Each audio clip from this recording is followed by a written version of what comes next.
हाँ तो बच्चों चलिए भाई, कृष्णा कोचिंग में आपका स्वागत है। आज मैं इंग्लिश की क्लास फिर से लेकर के आया हूँ। बच्चों आपने नाउन तो पढ़ लिया है बहुत अच्छी तरह से। नाउन के नंबर्स क्या होते हैं, सिंगुलर, प्लूरल, एपिस्ट्रोफे पढ़ लिया नाउन में, जहाँ से क्वेश्चन बनते हैं।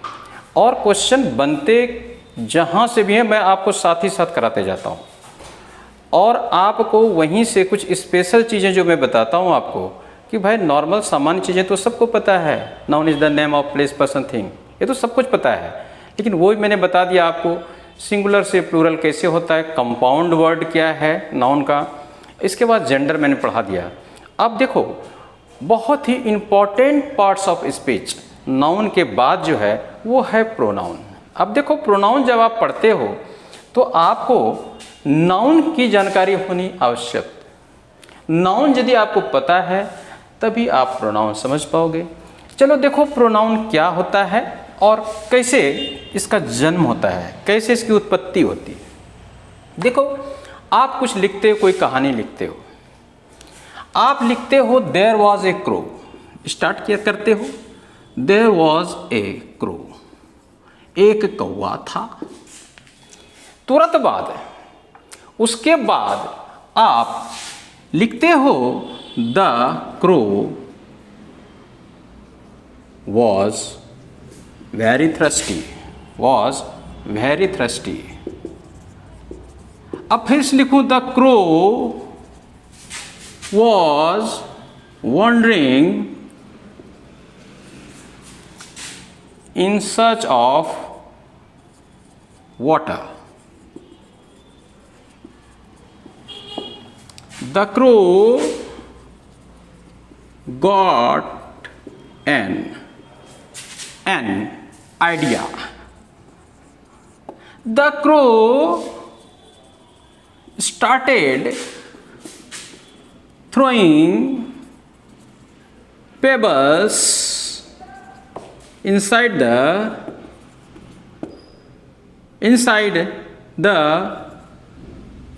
a pot of pitcher of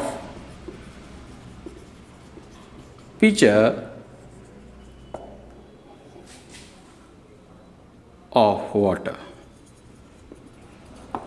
आपने क्या देखा? आपने देखा there was a crow, the crow was very thirsty, the crow was wandering in search of water, the crow got an idea, the crow started throwing pebbles inside a pitcher of water। ठीक है, अब मैंने फिर से मैंने लिखा I have a friend, his name is Rahul। Rahul studies in 10th class। Rahul is a good player। Rahul plays hockey। Rahul is a quick learner also। अब देखो बच्चे, अब आपको यहीं से समझना है कि प्रोनाउन की उत्पत्ति कैसे होगी। देखो फर्स्ट सेंटेंस है देयर वॉज ए क्रो, लेकिन फिर से देखो the crow was very thirsty, The crow was wandering in search of water. The crow got an idea. The crow started putting pebbles inside a pitcher of water।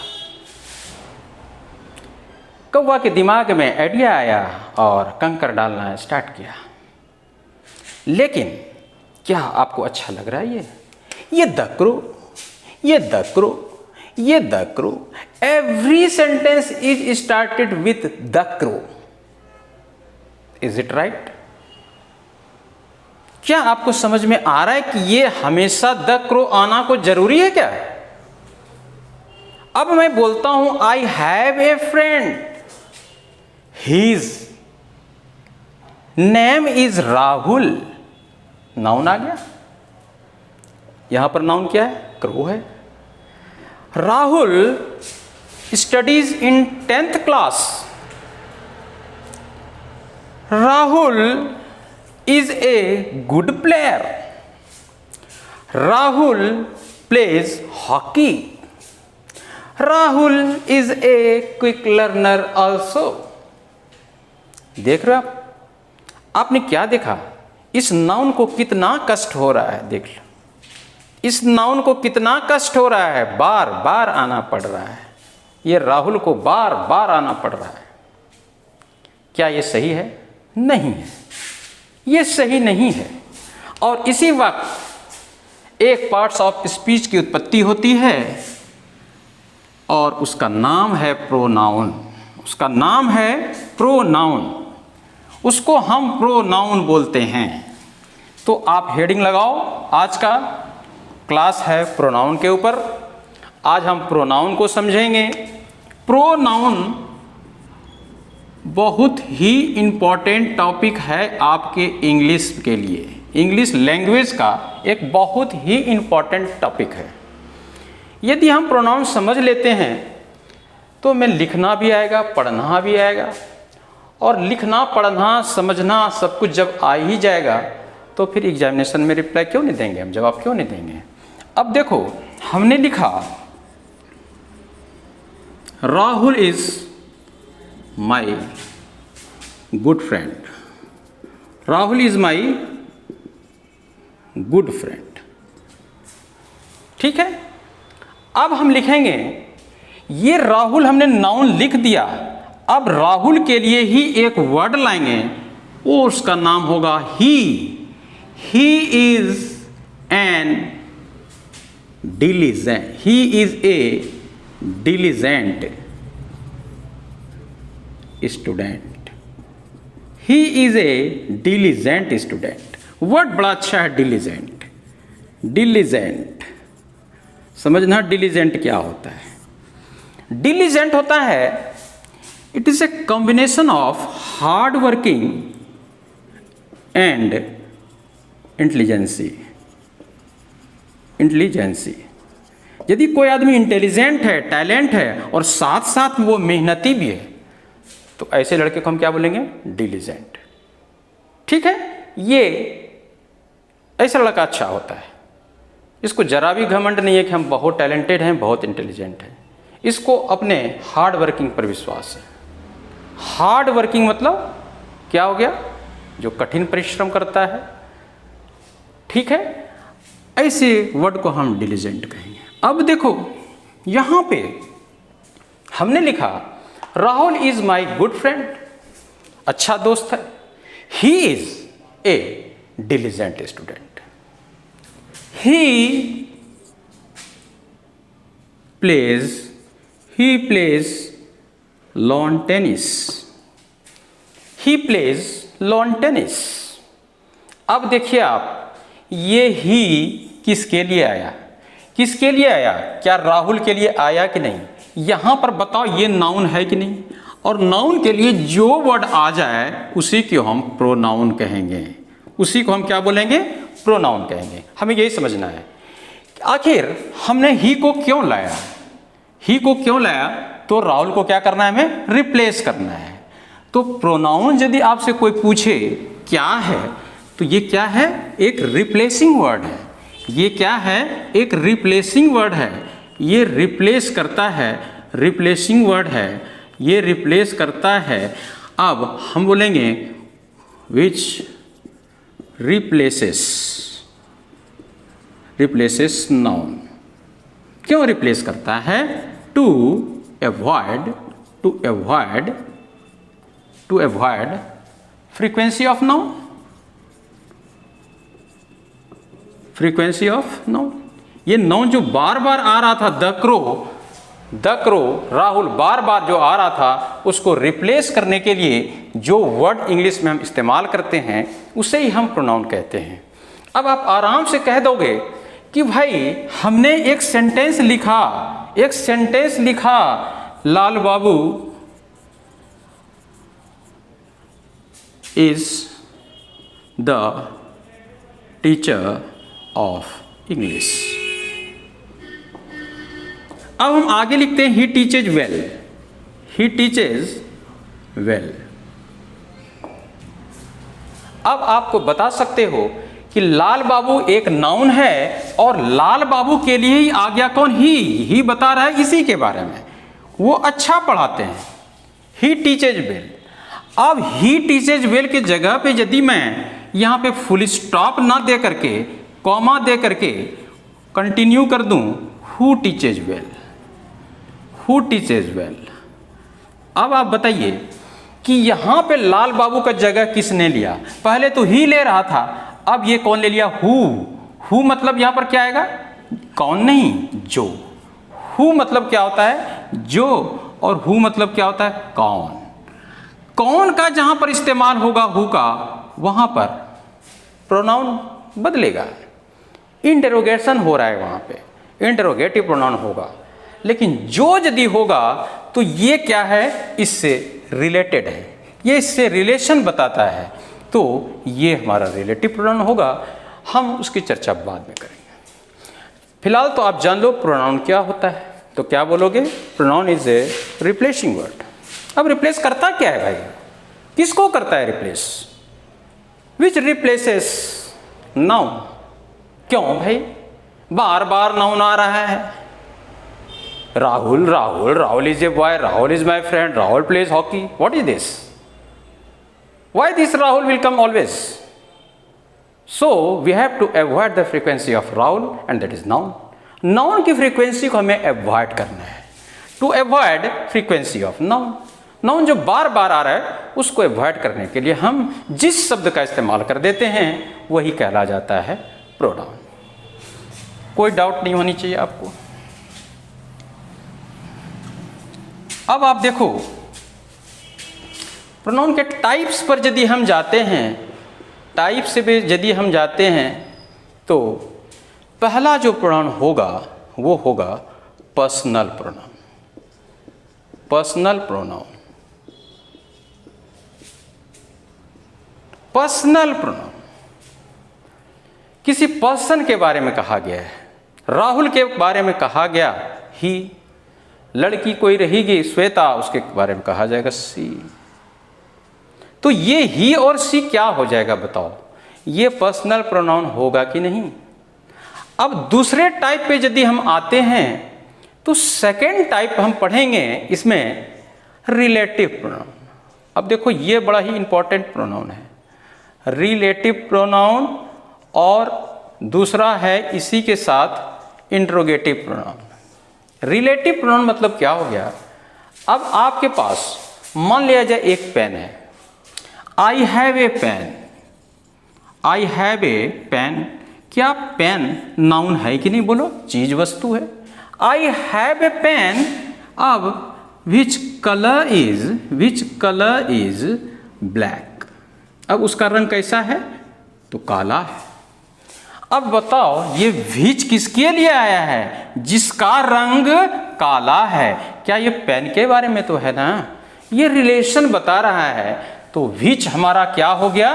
Relative pronoun. कहीं भी आपको इस type से विच का इस्तेमाल है, यदि एक सेंटेंस आगे पीछे रहता है, बीच में रहता है ये, तो इस तरह से बीच में जो वर्ड है, जो प्रोनाउन है, वो यदि नाउन के लिए इस्तेमाल हो रहा है तो उसको हम क्या बोलेंगे? रिलेटिव प्रोनाउन बोलेंगे। अब देखो, I eat what you eat, I eat what you eat. इसका मतलब क्या हो गया? I eat what you eat. जो तुम खाते हो वही मैं खाता हूं। खाने का चीज है, जो खाने का चीज है तो वो नाउन होगा। तो इस प्रकार से यदि व्हाट का प्रयोग बीच में हो रहा है तो उसको आप कौन सा प्रोनाउन बोलोगे? व्हाट कौन सा प्रोनाउन है भाई? तो रिलेटिव प्रोनाउन है। अब मान लिया जाए मैं बोलता हूं आपको, फिर से देखना आप, अब मैं बोलता हूं she is my sister, she is my sister. Radha is my sister, Radha is my sister who loves me very much. जो कि हमें बहुत प्यार करती है। कौन? ये राधा। यानी ये नाउन है और इसके लिए ये हु इस्तेमाल हुआ, तो इसको किस कैटेगरी में रखेंगे भाई? हम तो रिलेटिव प्रोनाउन में रखेंगे या नहीं बताओ? पक्का रखेंगे? आप देख लो, हु का राधा के लिए आया, विच किसके लिए आया? पेन के लिए आया, व्हाट किसके लिए आया? कोई चीज़ था। तो इस प्रकार से हम इस कैटेगरी में रखेंगे। ठीक है। अब देखो, India is my Motherland, India is my Motherland. Bharat हमारा मातृभूमि है। जिसे whom आई लव, जिसे मैं प्यार करता हूँ। तो whom जो आया यहाँ पे, whom किसके लिए आया भाई? इंडिया के लिए आया। इंडिया एक कंट्री का नाम है। तो ये सब हो गया आपका किस कैटेगरी में? रिलेटिव प्रोनाउन हो गया। चलिए ठीक है, वेरी गुड। आपने रिलेटिव प्रोनाउन भी जान लिया, आपने पर्सनल प्रोनाउन देख लिया। अब जो थर्ड टाइप में कराऊंगा उसको समझना आप। थर्ड टाइप हमारा रहेगा एक इनडेफिनिट प्रोनाउन। बहुत अच्छा ये प्रोनाउन है, आप समझना इसको। इनडेफिनिट प्रोनाउन, ये थर्ड टाइप है इनडेफिनिट प्रोनाउन। इनडेफिनिट मतलब आपको पता चल गया होगा अनिश्चित। Definite and indefinite. अब देखो, इसको आप कैसे पहचानोगे? आप कभी कभी मार्केट जाते हो, बाजार जाते हो, भीड़ में जाते हो, मेट्रो में जाते हो, कुछ देर के बाद पता चलता है कि आपका बटुआ गायब है, आपका पर्स गायब है, वॉलेट गायब है। क्या बोलते हो? लगता है किसी ने मेरा बटुआ मार लिया, लगता है किसी ने मेरा पर्स मार लिया। आपको कंफर्म नहीं है किसने मारा, लेकिन किसी ने मारा है। तो चीज इनडेफिनिट है कि नहीं? पक्का है। आप 2 घंटे, 4 घंटे, 6 घंटे, 8 घंटे के बाद अपने रूम में घुसते हो। आप अपने बुक्स को तितर बितर पाते हो। क्या बोलते हो? लगता है किसी ने मेरे बुक को छेड़ा है, लगता है किसी ने मेरे मोबाइल को छेड़ा है। तो ये जो किसी ने आ रहा है, कोई जो वर्ड है, ये सब अनिश्चित चीज है। ठीक है। अब आप बोलते हो मार्केट में इट सीम्स सो, ऐसा मालूम पड़ता है, someone has picked my pocket, someone has picked my pocket, है ना? ऐसा लगता है, it seems so somebody had come, ऐसा लगता है कोई आया था। तितर बितर देखा चीजों को। इट सीम्स सो, ऐसा लगता है, समथिंग इज रॉन्ग, दाल में कुछ काला है। Something is wrong. तो आपने ये someone, somebody, anybody can do this work, कोई भी कर सकता है। एनीबडी निश्चित नहीं है। Anything can be done, anything can be done, anybody can do this. अब देखा क्या, सम में यदि बड़ी को प्लस कर दिया तो समबडी हो गया, समबडी हो गया। यदि सम में हम थिंग्स को लगा देते हैं तो समथिंग हो जाता है। और एनी में यदि बड़ी लगा देते हैं तो एनी बड़ी हो जाता है। और एनी में यदि थिंग्स लगा देते हैं तो एनीथिंग हो जाता है। ये आपने देख लिया। ये एनीथिंग, समथिंग, समबडी, ये सारे के सारे इनडेफिनिट प्रोनाउन के एग्जाम्पल हैं। आपसे कोई पूछता है कि इनडेफिनिट प्रोनाउन का एग्जाम्पल दो, समथिंग, समबडी, एनीथिंग, एनीबडी, ये सारे के सारे एग्जाम्पल किसके हैं? आपके इनडेफिनिट। मुझे लगता है आपका क्लियर हो गया होगा चीज़। आपने 3 प्रोनाउन देख लिया, personal pronoun, relative pronoun and indefinite. चलो अब 4th प्रोनाउन की हम चर्चा करते हैं, which is also very important pronoun. All are important pronoun. All आपको सारा सीखना है बहुत अच्छी तरह से, एकदम बिल्कुल कंसेप्ट को क्लियर करके बैठ जाना है, ताकि पेपर में कोई भी क्वेश्चन इससे किसी भी प्रकार का एरर आ जाए आप कर दें। अब चौथा प्रोनाउन, चौथा जो है ये देखो हमने लिखा interrogative. Interrogative, interrogative pronoun. Interrogate मतलब होता है क्वेश्चन करना, इंटेरोगेट मतलब प्रश्न पूछना। तो प्रश्न आप किससे किससे पूछते हो? हु आर यू पूछते हो, वेयर डू यू गो पूछते हो, व्हाट हैव यू डन पूछते हो, whom do you like पूछते हो, which is your pen पूछते हो। यानी कि क्वेश्चन स्टार्ट होता है यही WH फैमिली के वर्ड से, जिसको हम WH फैमिली के वर्ड कहते हैं। और यदि हम पूछते हैं हु आर यू, जो भी सामने है वो जरूर नाउन है। ये वर्ड उस नाउन के लिए इस्तेमाल हुआ है, उस नाउन के लिए इस्तेमाल हुआ है। somebody has stolen my pen, कोई था नाउन जिसके लिए वो somebody इस्तेमाल हुआ था। समथिंग, कुछ चीज़ था, उसके लिए वो इस्तेमाल हुआ था, इसलिए हम उसको किस कैटेगरी में रखे थे? इंडेफिनिट। यहाँ पर who are you, what have you done, what is your name, whom do you love, कोई है आदमी जिसे हम प्यार करते हैं, वो है नाउन, उसके लिए whom आया है। व्हाट हैव यू ईटन, आपने क्या खाया है, कुछ चीज़ था जो आपने खाया है, वो नाउन था, उसके लिए आ गया what. Which pen do you like, which colour do you like, which आया है किसी चीज़ के लिए।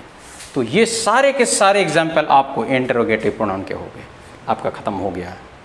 4th प्रोनाउन ख़त्म, आज के आज ही हम ख़त्म करेंगे प्रोनाउन आपका। अब नेक्स्ट प्रोनाउन, नेक्स्ट प्रोनाउन एक बहुत ही इंपॉर्टेंट प्रोनाउन है, जिसको कि हम रिफ्लेक्सिव प्रोनाउन कहते हैं। रिफ्लेक्सिव, रिफ्लेक्स वर्ड तो सुने होंगे आप, रिफ्लेक्ट तो सुने होंगे, REFLECT, रिफ्लेक्ट। रिफ्लेक्ट मतलब कुछ आ रहा है और वो जाता है, यानी ये आया है, ये जो गया यहाँ से, यदि ये नहीं आता तो जाता क्या? नहीं जाता। यानी ये जो रिफ्लेक्ट हो रहा है कहाँ से आ रहा है? इससे आ रहा है। यदि ये रिफ्लेक्टेड रे है तो ये इंसिडेंट रे है, तो इंसिडेंट रे के बगैर ये कैसे होगा? तो आपको रिफ्लेक्सिव प्रोनाउन के बारे में समझना है कि भाई कैसे ये रिफ्लेक्ट करता है चीज़ों को। जैसे आप सेंटेंस लिखते हो, she has done the job herself. अब देख लो, she has done the job herself, उसने काम को स्वयं किया है, उसने काम को स्वयं किया है। फिर मैंने बोला Rahul has killed A snake himself. I have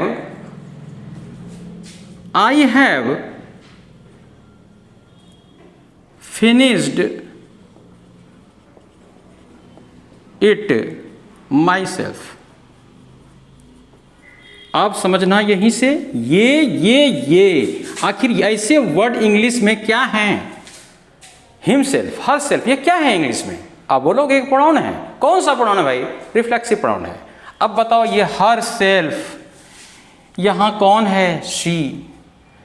she has done the job herself, उसने यह काम स्वयं किया है। बताओ ये इसको रिफ्लेक्ट कर रहा है कि नहीं? ये इसको रिफ्लेक्ट कर रहा है कि नहीं? ये इसको रिफ्लेक्ट कर रहा है कि नहीं? सी कोई नाउन है, राहुल एक नाउन है, आई नाउन है, उसके लिए ये वर्ड रिफ्लेक्शन हो रहा है इसका इस तरफ, इसलिए ये वर्ड रिफ्लेक्ट किसको कर रहा है? नाउन को कर रहा है। इसीलिए ऐसे ऐसे वर्ड को हम इंग्लिश ग्रामर में herself, himself, myself, themselves, itself, ये सब जितने भी हैं, वन सेल्फ, ये सारे के सारे वर्ड, सारे एग्जाम्पल किसके हैं? रिफ्लेक्सिव प्रोनाउन के। चलिए, रिफ्लेक्सिव प्रोनाउन कौन से नंबर का था? 5 नंबर का। चलो अब नेक्स्ट देखते हैं। अब देखो बच्चे, आप इंग्लिश तो बहुत सीख रहे हो, बहुत कुछ जान रहे हो, लेकिन try to retain it in your mind. यदि तुम रिटेन नहीं करोगे ना तो कोई फायदा नहीं पढ़ने से बेटा, मैं कह रहा हूँ। आपको चीज़ों को कैरी करके चलना है। जिस प्रकार से पैसे आपके मम्मी पापा देते हैं पॉकेट में रख के चलते हो चीज़ों को खरीदने के लिए मार्केट, आप बार बार पैसे को चेक करते हो, उसी प्रकार से जो चीज़ आप पढ़ रहे हो उसको देखते रहो क्या मेरे दिमाग में है या नहीं। अब देखो एक और प्रोनाउन है, इसका नाम हम देंगे emphatic, emphatic pronoun, emphatic pronoun. अब देखो इम्फेटिक मतलब क्या होता है?